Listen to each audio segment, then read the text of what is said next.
Om Peter, boleh dong bagi-bagi share juga nih, sharing ke kita.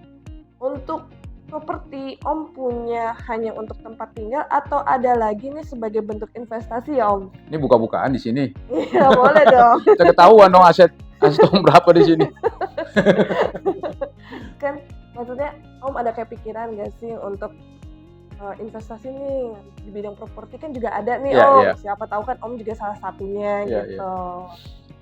Oke, jujur sekarang ya, selain rumah tinggal, Om ada berapa juga properti yang Om beli sendiri.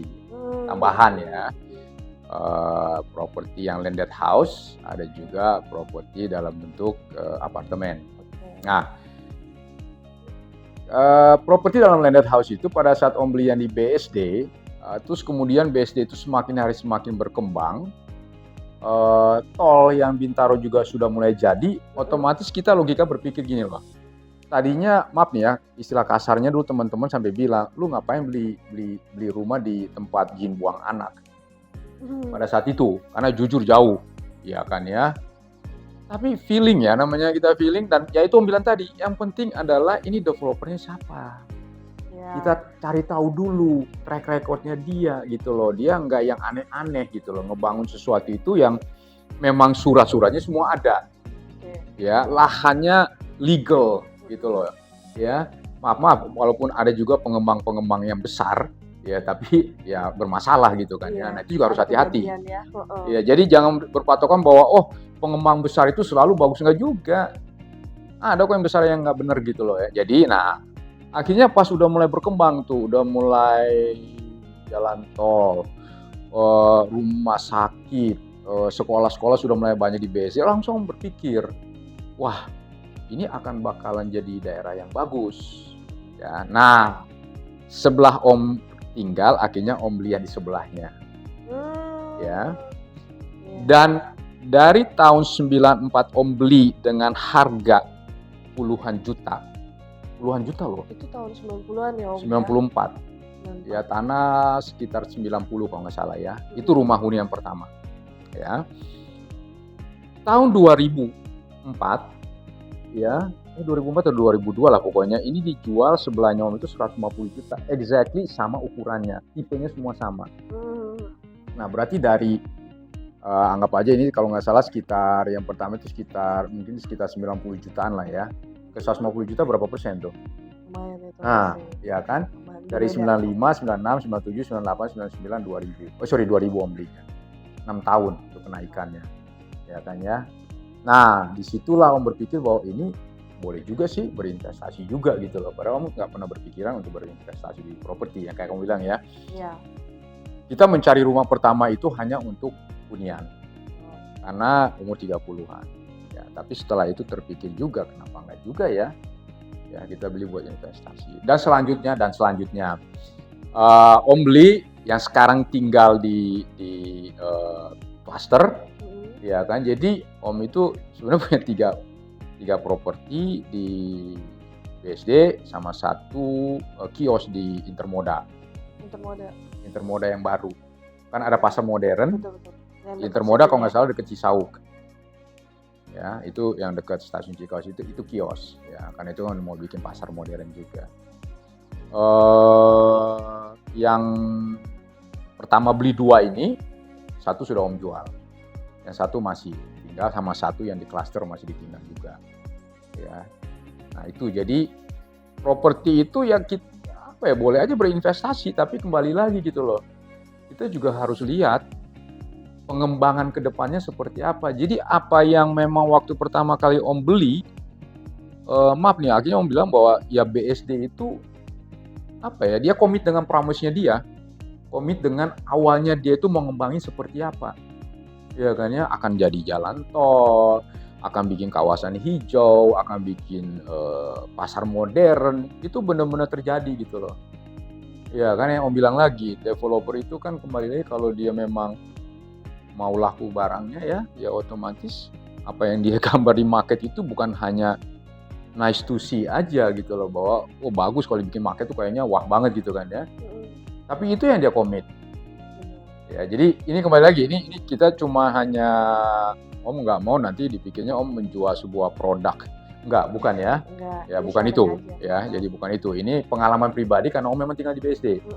Ya, Om jadi juga udah ngerasain juga ya di ngerasain sana. gitu loh, perkembangannya luar biasa, dan sekarang apalagi dengan jalan tol udah akses sana kemari dan luar biasa, harganya jauh kemana-mana. Ya, pengalaman aja nih, kembali lagi. Yang rumah yang tadinya Om beli 150 juta kan akhirnya Om jual ya. Itu Yang Om beli kan sebelahnya itu 2001 ya, 2000 lah ya. Om jual 2021. Itu udah di atas 1M. Oh, jadinya cuma setahun. Enggak dong, ini kan 2000. 2000. Om belinya di 2000, 150 juta. Lebih ya, plus minus lah ya. Di 2021, baru-baru kemarin Om jual itu kurang lebih 1M-an. Dengan ukuran sekitar 90-an ya. Berarti kan jauh banget kan ya? Iya. Kenaikannya kan ya. Nah, jadi kalau kita bicara investasi, sebenarnya gini, ya orang beli rumah buat investasi kan cuma hanya dua kemungkinan ya. Ya kan, entah dia sewain atau dia lagi ya udahlah gue jual lagi harga bagus gitu kan.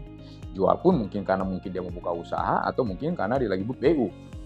Kan begitu kan modelnya kayaknya. Nah, jadi Om jual itu dari 150-an Om jual di 1M kan luar biasa itu.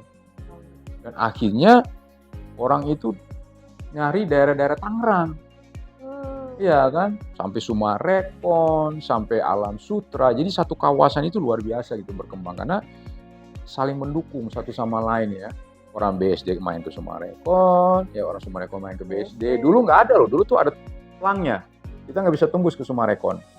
Iya, dulu nggak ada yang BSD mau ke Sumarekon, ada Paramount kan. Nah itu nggak boleh dulu. Dulu tuh stop tuh di situ tuh. Maksudnya itu memang nggak bisa akses. Jadi kalau kita mau ke Sumarekon harus ke jalan raya itu, tembusnya di jalan raya Serpong itu baru turun ke Sumarekon. Muter ya. Nah dulu kan nggak ada akses. Tapi kan yang namanya developer melihat peluang bisnis.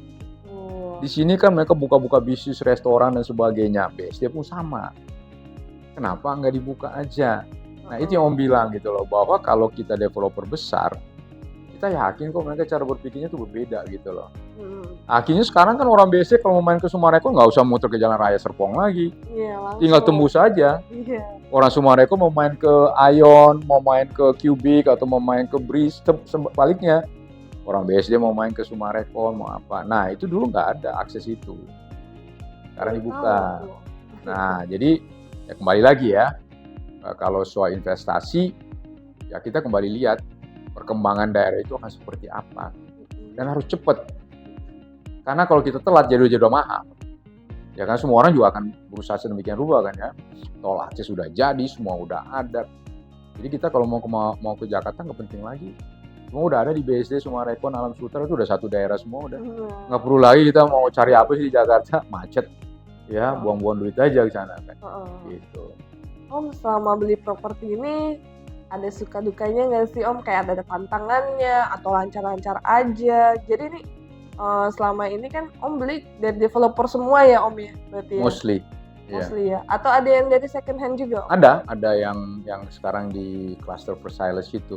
Maksud kamu kendala dalam artian prosesnya atau apa nih? Prosesnya itu jadi selama jual belinya ini udah masuk ke dalamnya ya Om. Oke. Om ini udah menentukan nih ya rumahnya properti mana nih yang mau diinvest atau mau dibeli gitu kan ya. Terus ternyata ada tantangan nih selama pas proses sampai AJB-nya gitu. Legalitas dan sebagainya, dokumennya. Betul, ya. Lebih gitu. Kalau menurut Om sih gini, kalau beli dari developer dan kembali lagi ya, kalau developernya memang benar-benar developer yang sudah punya nama dan juga memang tidak pernah bermasalah, track recordnya bagus, lancar, semuanya lancar, ya. Nah, karena Om beli dari developer. Nah, apa sama sih dengan misalnya kalau beli second house gitu kan ya? So far sih yang memang kalau sebagai seorang pembeli ya kita harus benar-benar cek dokumen ya.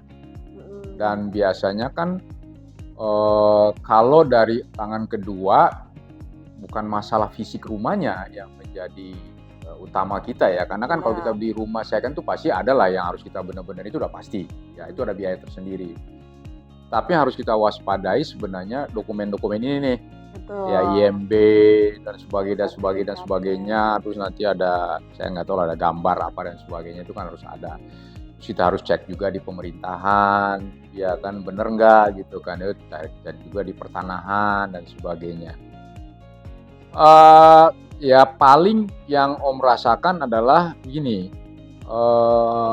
apakah dokumen yang dikasih ini dokumennya benar atau enggak, Betul. ya kan ya.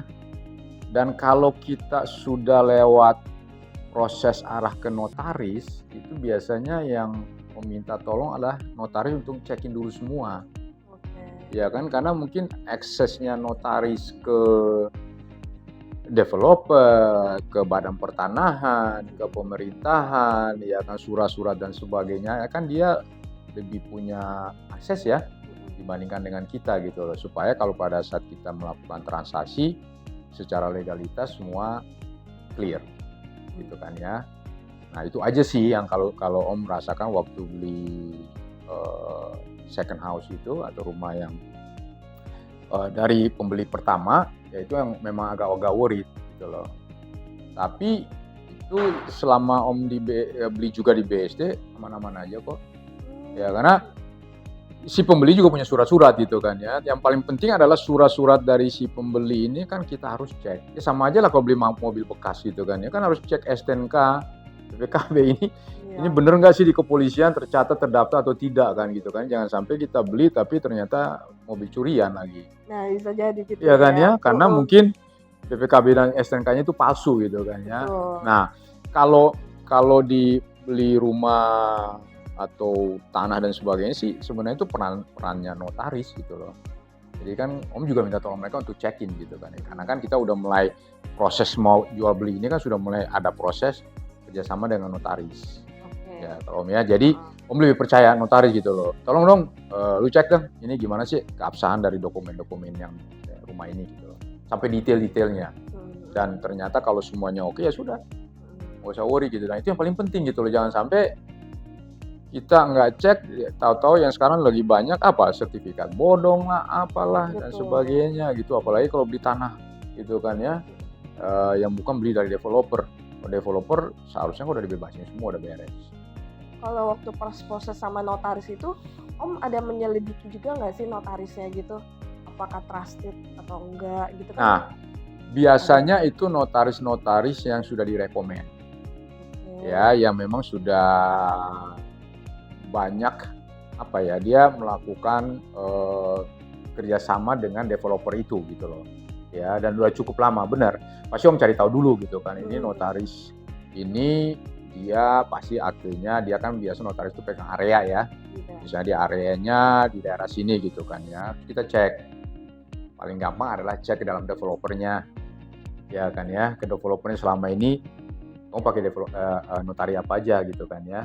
Padahal kan biasa kan developer beli yang baru kan ya, tapi ternyata developer akan rekomen, ya kan, kenapa kamu nggak pakai ini. Nah biasanya dari sekian opsi itu kan saya nggak langsung satu orang dong, saya teleponin 2 atau 3 gitu kan ya, ada 2-3 notaris saya teleponin gitu kan, terus ngobrol. Nah feelingnya udah pas dengan notaris itu dan juga dia mau ya dari sisi biaya dan sebagainya, walaupun secara umum notaris kan harganya nggak terlalu jauh-jauh beda ya. Dari situ baru saya tentukan, oke udah saya pakai notaris A atau B gitu loh. Karena developer pasti punya kok ya, rekan-rekan notarisnya. Om, boleh dong bagi tips and triknya buat kita-kita yang khususnya anak muda nih, yang mau mencoba mau beli properti, apalagi untuk tempat tinggal gitu ya Om ya. Terus apalagi tapi kan dengan tuntutan kondisi saat ini, biaya hidupnya udah mulai tinggi, terus kan juga kemarin itu kan sempat COVID juga nih, jadi mulai ngedown juga kan untuk ekonominya. Nah itu gimana tuh Om? Oke, mungkin dari pengalaman Om yang pertama tadi ya, bahwa pertama adalah kita harus tahu dulu kemampuan finansial kita dan sumbernya dari mana, ya kan ya. Jadi jangan sampai kita memaksakan diri. Ya, memang banyak alternatif, bisa KPR, ya paling mudah, paling murah, dan nggak ada beban, pinjam sama orang tua, ya kan ya. Kalau nggak bayar mungkin, Pak, Ma, sorry belum bisa bayar, ya oke. Tapi kalau pinjam ke bank kan nggak bilang, "Pah, mah, nggak bisa bayar." Nggak ada ceritanya kan. Yang bisa bayar lu kena denda, kena bunga gitu kan ya. Jadi harus dipertimbangkan gitu dengan kemampuan kita ya, dan kemampuan untuk bayar, kemampuan cash flow kita kan. Cash flow itu kan yang akan menjadi acuan kita untuk kehidupan sehari-hari ya kan. Kita punya aset banyak, kita punya hutang banyak, cash flow-nya minus, terus buat apa? Ya kan, nggak bisa biaya hidup kita nggak jalan. Itu yang pertama. Kedua, harus punya target ya. Jadi jangan sampai kita itu, maaf ya, bukannya saya menyepelekan orang yang suka kontrak-kontrak dan sebagainya, ujung-ujungnya jadinya mahal. Iya kan? Jadi kayak kontraktor aja, setiap tahun pindah dan capek itu sebenarnya, ya kan ya. Jadi mau jauh, mau dimanapun, selama itu milik kita sendiri, dari hasil keringat kita sendiri, itu rasanya beda dengan kita bayarin kontrakan. Nah, soal jauh dan sebagainya itu kan sekarang sudah banyak alternatif yang saya bilang tadi. Akses untuk ke kota besar udah cukup banyak ya, dengan pemerintah membuat transportasi umum yang sudah memadai. Ya, jadi nggak usah takut gitu loh ya kan ya. Yang penting kita kan dengan baru mulai dengan kondisi ekonomi sekian, ya sudah cari aja rumah sendiri gitu kan ya. Nah, tapi yang paling terpenting adalah kembali lagi Om bilang tadi, developernya ya kan ya. Karena developer inilah yang nanti menentukan bahwa kita punya rumah itu benar-benar ke depannya akan seperti apa gitu loh. Menjadi hunian yang nyaman, aman. Ya dong, kita nggak mau hunian tapi nanti tiba-tiba surat-suratnya, dokumen-dokumennya belum beres. Ya kan ya, tetapi tahu-taunya ada pihak-pihak lain gitu yang datang klaim dan sebagainya. Ya, jadi jangan sampai kita akhirnya tinggal nggak nyaman, terus daerahnya masih daerah yang agak rawan gitu kan ya. Nah, kalau developer yang sudah punya nama yang besar, pasti waktu dia membebaskan tanah itu sudah rapi semua, ya. Dan waktu dia membangun itu sudah siap dengan fasilitas-fasilitas. Nah, kembali lagi Om bilang tadi, fasilitasnya ini yang paling penting, karena buat anak muda, satu accessibility, kalau dia pergi kerja, anak istri kan di rumah, berarti kan harus aman dan nyaman ya. Fasilitas sekolah ya, fasilitas pasar, fasilitas semua ada di daerah situ. Nah, sama kalau yang terpenting buat Om ya sebenarnya